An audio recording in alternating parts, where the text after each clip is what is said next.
Assalamualaikum warahmatullahi wabarakatuh. Kembali lagi di Herianto Basir YouTube channel. Teman-teman semuanya, kali ini saya diberikan tema untuk membahas hukum perdata. Jadi sebelum kita berbicara panjang terkait dengan hukum perdata, maka kita harus tahu terlebih dahulu apa itu hukum perdata. Jadi hukum perdata itu dapat didefinisikan secara sederhana karena tidak ada definisi tunggal seperti hukum pada umumnya, bahwa hukum perdata itu adalah hukum yang mengatur terkait dengan hak serta kewajiban subjek hukum yang satu dengan subjek hukum yang lainnya, atau saya sederhanakan lagi, yaitu antara individu yang satu dengan individu yang lainnya.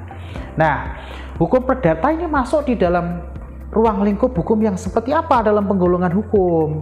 Nah, seperti yang teman-teman tahu semuanya, bahwa hukum perdata ini masuk di dalam ruang lingkup hukum privat dalam penggolongan hukum.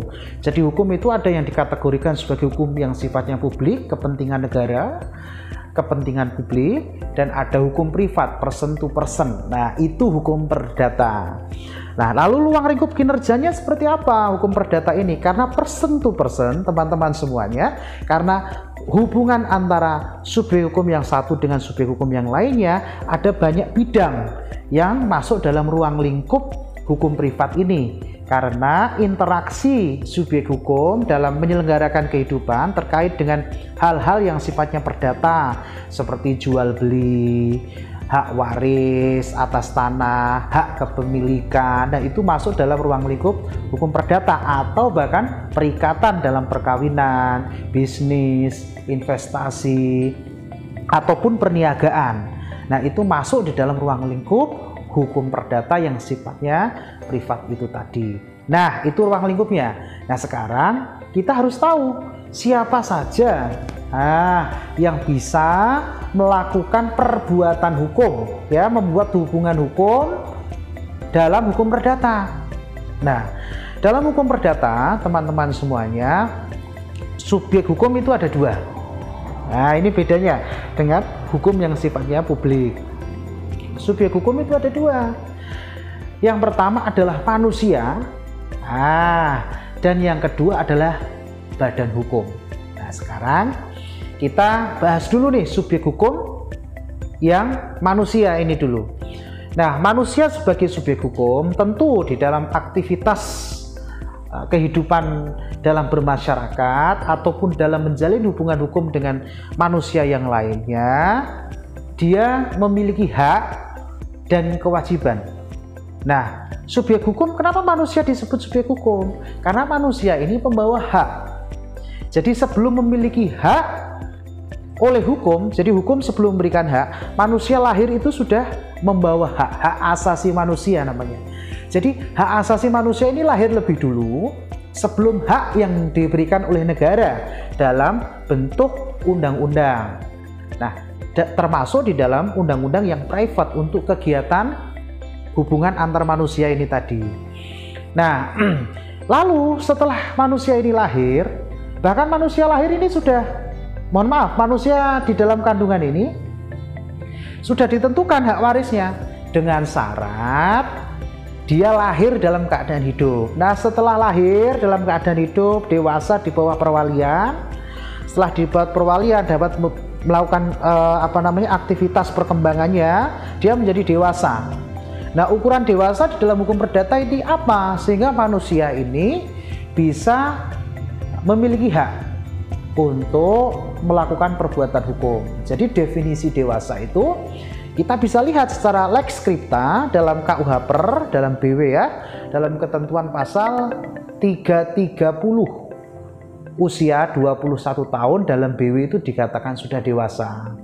Namun sebagai ius constitutumnya berlaku juga putusan Mahkamah Agung. Ada putusan Mahkamah Agung nomor 447/SIP tahun 1976 yang menyatakan bahwa usia dewasa itu merujuk di dalam Undang-Undang nomor 1 tahun 1974 tentang perkawinan, yaitu usia 18 tahun.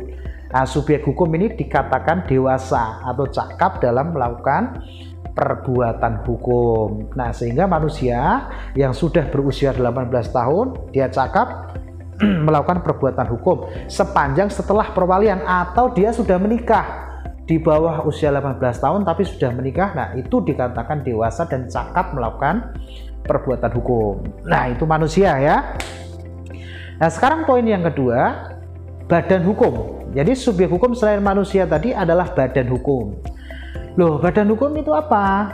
Badan hukum itu kalau kita mau lihat definisi dalam aspek yuridisnya terkait dengan badan hukum ini sebagai perkumpulan, itu kita bisa lihat dalam ketentuan pasal 1653. Jadi perkumpulan-perkumpulan yang terstruktur, terorganisir, punya tujuan, nah itu disebut badan hukum. Seperti apa? Contoh konkretnya seperti perseroan terbatas. Nah, jadi harta kekayaannya terpisah karena di dalamnya perkumpulan. Nah, karena harta kekayaannya terpisah, dia dalam berbentuk badan hukum seperti institusi ini tadi, dia bisa melakukan kegiatan keperdataan seperti pinjam meminjam. Contoh PT A pinjam uang ke PT B untuk modal. Nah, PT A dan PT B ini sama-sama badan hukum. Jadi apabila dalam utang piutang ini tadi terjadi wan prestasi, maka kedua badan hukum ini menjadi para pihak ya, partem ya, para pihak di dalam pengadilan dalam perkara wan prestasi tentunya, karena ini utang piutang. Jadi badan hukum itu diwakili oleh penyelenggara badan hukumnya sebagai para pihak apabila terjadi permasalahan. Nah, jadi seperti itu teman-teman. Hukum perdata itu hukum yang mengatur hubungan antara individu satu dengan individu yang lainnya. Ruang lingkupnya terkait dengan kegiatan manusia yang sifatnya privat itu tadi. Hubungan hukumnya baik manusia dengan manusia, institusi badan hukum dengan manusia, atau badan hukum dengan badan hukum. Nah, dia masuk dalam kategori hukum privat. Nah, secara sederhana seperti itu. Kita lanjut di minggu depan. Semoga ini bermanfaat dan menambah wawasan kita terkait dengan penggolongan hukum yang disebut dengan hukum perdata yang menjadi culture dalam tradisi hukum civil law. Terima kasih. Jangan lupa like, comment, share, and subscribe.